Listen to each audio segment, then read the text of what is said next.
पानी लगातार बढ़ता जा रहा है और बारिश तो रुकने का नाम ही नहीं ले रही है। अगर ऐसा ही चलता रहा तो बहुत बड़ी समस्या हो जाएगी।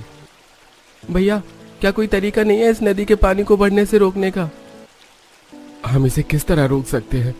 बस अगर बारिश आना बंद हो गई तो ये खुद ब खुद नीचे उतर जाएगा। ये भादों का महीना है, इसमें बारिश ना होना ऐसा तो नामुमकिन है। हमें कुछ सोचना होगा, नहीं तो हमारे घर, खेत, बाग, बगीचे सब इस पानी में बह जाएंगे। शिवाय, अभिनव, अनिरुद्ध, राघव और आशीष ने गांव वालों से नदी के किनारे पत्थर लगाने को बोला। फिर सभी ने बड़े बड़े पत्थर उठाकर नदी के एक ओर पत्थर लगा दिए। इसके कुछ दिन बाद बारिश अभी भी लगातार हो रही थी। नदी का पानी लगातार बढ़ता जा रहा था। हे भगवान जी, पानी तो काफी ऊपर तक आ गया है। हमें जाकर अपने पतियों को बताना होगा। सही कह रही हो प्रगति, ये पानी कभी भी जमीन पर आ सकता है। प्रगति और साक्षी दोनों दौड़कर वापस अपने लकड़ी के बने घर में पहुंची। राघव जी, पत्थर लगाने के बाद भी काफी ऊपर आ चुका है पानी। हमें जल्दी ही कुछ करना होगा। प्रगति को गहराया हुआ देखकर 5 बेटे और गांव के कुछ आदमी नदी को देखने गई। नदी का पानी बिल्कुल मटमैला और काफी तेज रफ्तार से चल रहा था। सभी गांव वालों से कहो कि जल्दी से अपना जरूरी सामान ले ले और इस जगह को जल्दी से खाली कर दे, वरना ये नदी हम सबको ले डूबेगी। 5 बेटों ने सभी को इस बारे में खबर दी और फिर सभी ने अपना सामान जल्दी जल्दी बांधना शुरू कर दिया। उन्होंने अपने खेतों से कुछ सब्जियां भी ले ली और कुछ उनके पालतू जानवर जैसे गाय, भैंस, बकरी सभी को अपने साथ लेकर वहां से निकलने को तैयार हुए। उन लोगों का वो छोटा सा गांव पहाड़ों के बीच बसा हुआ था, इसलिए वहां दूर दूर तक बसावट नहीं थी। सभी लोगों ने बेबस होकर पहाड़ों की तरफ ही चलना शुरू कर दिया। हम सबको ऊपर की तरफ जाना होगा, नीचे बाढ़ के आने का खतरा है। लेकिन शिवाय जी, हम बड़े बूढ़ों और जानवरों को ऊपर कैसे लेकर जाएंगे? हम उन्हें अपने सहारे से ऊपर चढ़ाएंगे। माँ, सबसे पहले आप आइए। नहीं बेटा, मुझे बहुत डर लगता है। माँ, बात को समझिए। हमें समय रहते आप सभी को ऊपर की तरफ चढ़ाना होगा, उसके बाद ही हम चढ़ पाएंगे। और अगर हमने ऐसा नहीं किया तो हम बाढ़ के पानी में बह भी सकते हैं। इस पर सभी काफी घबरा गए। 5 बेटों और कुछ आदमियों ने मिलकर पहले बूढ़ों को ऊपर की तरफ चढ़ाया, जहां पहाड़ में एक छोटी सी जगह बनी हुई थी।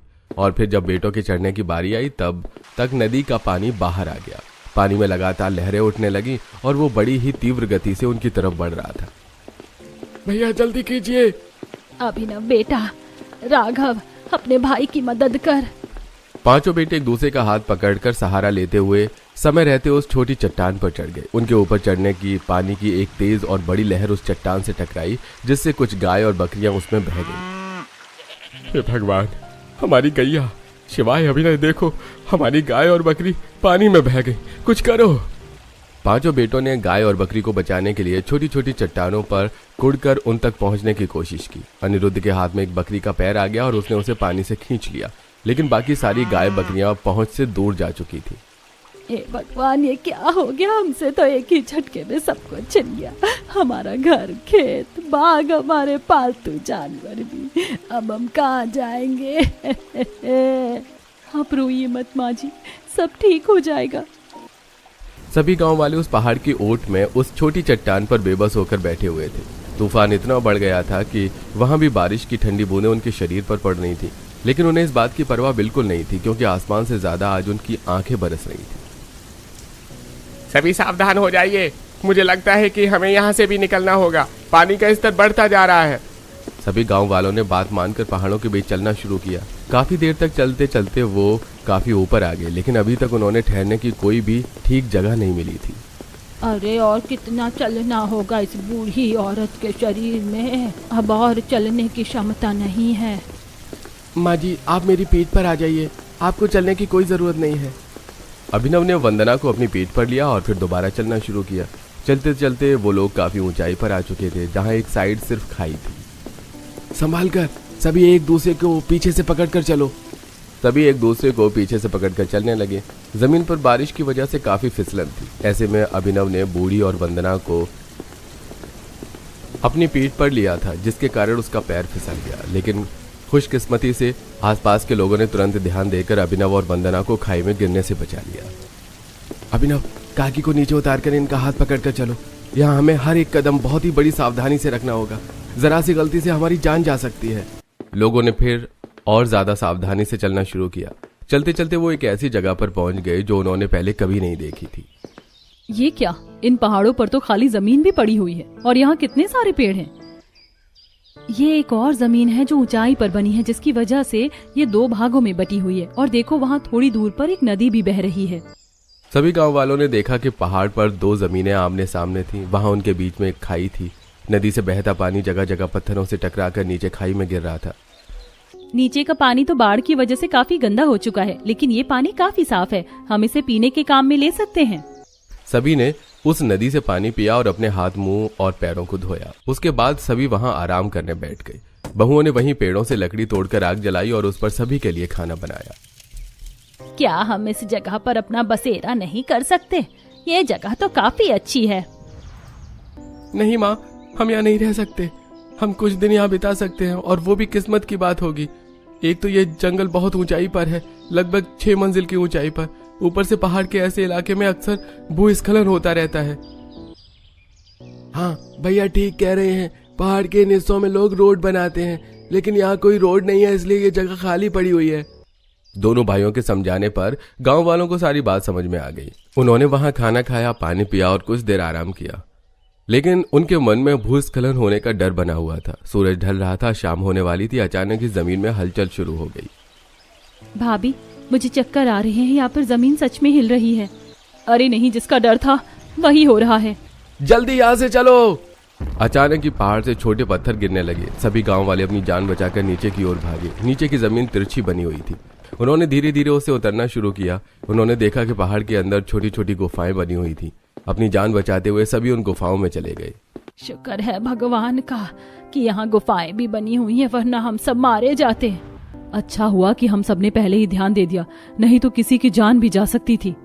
सभी देख रहे थे कि पत्थर अभी भी गिर रहे थे। ये सब देखकर सभी को बहुत डर लग रहा था। कुछ देर तक बड़े बड़े पत्थर उनकी गुफाओं के आगे से गिरते रहे। कुछ उनकी गुफाओं से टकरा भी रहे थे।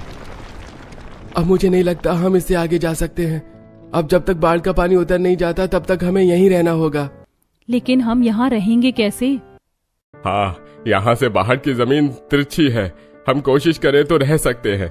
उसके लिए हम अपने साथ जो सामान लेकर आए हैं, हमें उनकी मदद चाहिए होगी। अरविंद ने सभी गांव वालों को बता दिया कि अब उन्हें यहीं रहना होगा और इसके लिए इस जगह पर उन्हें काम करना होगा। गांव वाले भी इसके लिए राजी हो गए। चलो बेटा, अब हम सभी को इन पत्थरों को तोड़ना और काटना होगा। इसके लिए हमें कुछ लकड़ियों की भी जरूरत पड़ेगी, जिनके लिए हमें वापस ऊपरी उस जमीन पर जाना होगा जहाँ पर पेड़ खड़े हुए थे। आप फिक्र न करें पिताजी, ये काम मैं और अभिनव भैया कर लेंगे। इसके बाद अनिरुद्ध और अभिनव रस्सी बांधकर वापस उस जगह पहुंचे जहां पर भूस्खलन की वजह से ढेर सारे पत्थर पड़े हुए थे, जिसकी वजह से वहां के पेड़ टूट गए। भैया, पेड़ तो पहले से ही टूटे हुए हैं, अब तो हमारा काम और भी आसान हो जाएगा। ठीक है अनिरुद्ध, अब जल्दी से लकड़ी काटना शुरू करो। पेड़ टूटने की वजह से उन्हें उसे काटने में ज्यादा देर नहीं लगी और वो काफी सारी लकड़ियां इकट्ठी करके रस्सियों की मदद से नीचे ले आई।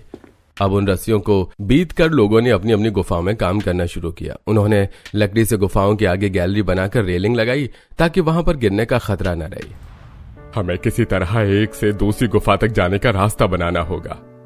हम लकड़ी से पुल की तरह एक से दूसरी जगह जाने का रास्ता बना सकते हैं। नहीं, लकड़ी का रास्ता बनाना बेकार है। एक पत्थर गिरते ही टूट जाएगा। इससे अच्छा हम पहाड़ को ही तोड़कर उसमें सीढ़ियां बना लें। उन पर रोक के लिए लकड़ी की रेलिंग बना सकते हैं। अब इस तरह सभी ने अपना काम करना शुरू कर दिया। पहाड़ की सतह तिरछी थी, जिस वजह से उन्हें काम करने में ज्यादा दिक्कत नहीं हुई। कुछ दिन लगातार पत्थरों को तोड़कर उन्होंने वहां सीढ़ियां बना ली और उस पर लकड़ी को रस्सी में बांधकर रेलिंग का आकार दिया। बहुओं ने गुफाओं की सफाई की और कुल्हाड़ी से उन्हें रहने लायक कर दिया। अब इस पहाड़ के अंदर उनके छोटे छोटे घर बन चुके थे। इतने दिन से लगातार काम कर रहे हैं, लेकिन अभी भी इन घरों का काम पूरा नहीं हुआ। साथ में खाने पीने का भी इंतजाम करना पड़ता है। वो तो अच्छा है भाभी कि हर पहाड़ी के पास एक छोटा झरना बह रहा है, नहीं तो पानी की बहुत दिक्कत बन जाती। ऊपर जो नदी थी उसका पानी नीचे को छोटे छोटे झरनों में बटकर बह रहा था और उन्हीं के आसपास गांव वालों के गुफा के घर बने हुए थे। यह नजारा देखने में काफी सुंदर था। माँ, मेरे कीड़े ने काट दिया। देखो ना, मेरी बाह पर कितना बड़ा लाल दाना निकल आया है। लाओ, मैं इसे धोकर इस पर कुछ जड़ी बूटी लगा देती हूँ। मंदिरा मनु को अपने साथ जीने पर लेकर गई जहां से एक छोटा झरना बह रहा था। मंदिरा ने मनु को बांह धुलाई और फिर उस पर कुछ जड़ी बूटी लगाई। अब सभी उसी तरह गैलरी में आकर हाथ बढ़ाकर झरनों से हाथ धोते और बर्तन में पानी लिया करते। अंशिका एक पतीले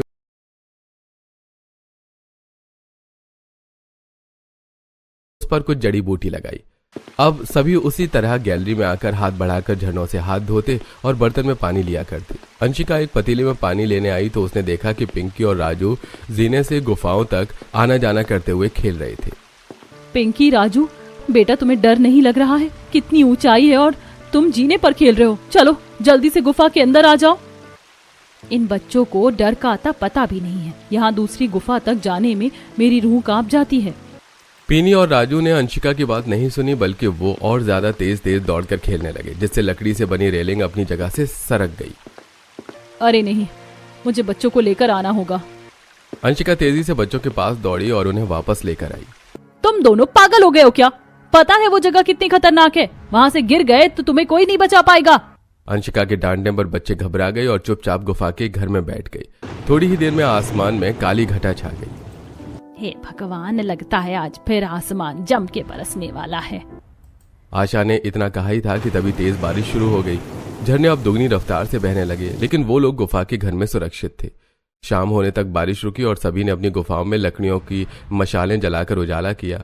रात को सभी गुफा के आगे पर्दा डालकर सो गए, लेकिन अगली सुबह तेज आवाज से सभी की आंख खुल गई। हे भगवान, ये कैसी आवाजें आ रही हैं? मंदिरा, बहू जरा पर्दा हटाकर तो देख। मंदिरा ने पर्दा हटाया तो देखा कि बारिश होने की वजह से फिर से भूस्खलन हो रहा था। इस बार काफी बड़े बड़े पत्थर गुफाओं के सामने से गिर रहे थे, जिन्हें देखकर बच्चे खुश होकर उछलने लगे। वहीं सभी बड़े ये सब देखकर बहुत ज्यादा घबरा गए थे। एक बड़ा पत्थर अंशिका की गैलरी पर आ गिरा, जिससे रेलिंग के 2 टुकड़े होकर नीचे गिर गए। भगवान, ये क्या हो रहा है?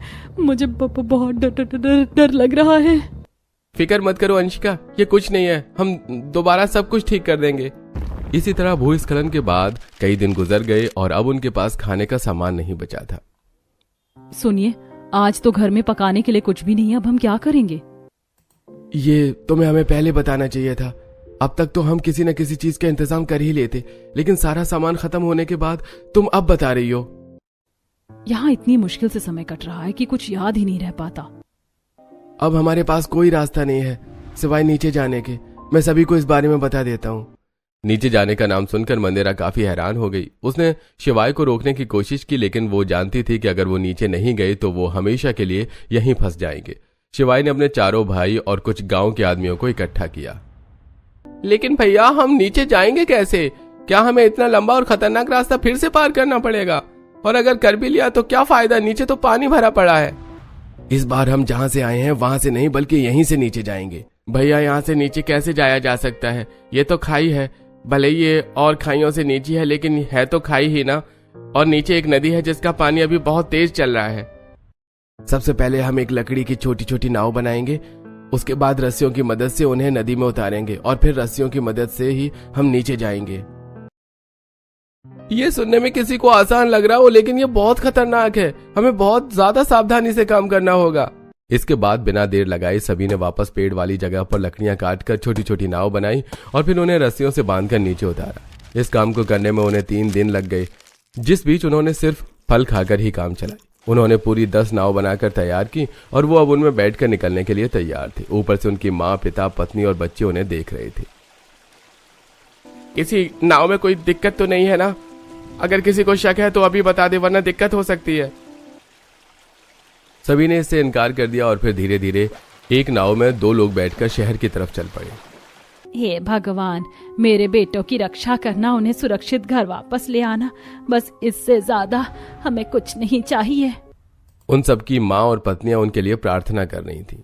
मन्नू, पिंकी, देखो तो जरा हमारी बालकनी में कितना बड़ा पत्थर गिरा हुआ है। चलो इसे उठाकर फेंक देते हैं।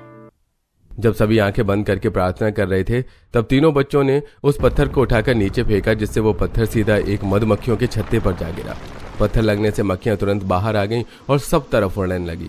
जब बहुओं ने उनकी आवाज सुनी तो वो काफी घबरा गई। उन्होंने बच्चों को गुफा के अंदर खींचा और फिर पर्दे को ढककर कस के पकड़ लिया। क्यों डरा रही हो भाभी? एक तो पता नहीं अचानक ये मक्खियां कहाँ से आ गई, ऊपर से तुम ऐसी बातें कर रही हो। सभी गुफाओं में औरतें अपने अपने पर्दों को ढककर खड़े हुए थीं और बाहर से लगातार मक्खियों के भिनभिनाने की आवाजें आ रही थी। बच्चों, क्या तुमने इन मक्खियों को छेड़ा है? नहीं मम्मा, हमने तो सिर्फ बालकनी से पत्थर फेंका था। तो ये बात है, इसीलिए मक्खियां छत्ते से बाहर आ गई। एक तरफ जहां गांव की औरतों को मधुमक्खियों का सामना करना पड़ रहा था, वहीं दूसरी तरफ उनके पति बड़ी मुश्किल से उस नाव में सफर कर रहे थे। आगे चलकर नदी की रफ्तार और भी तेज हो गई और नाव इतनी मजबूत नहीं थी। भैया ऐसा क्यों लग रहा है जैसे हमारी नाव ढीली पड़ रही है?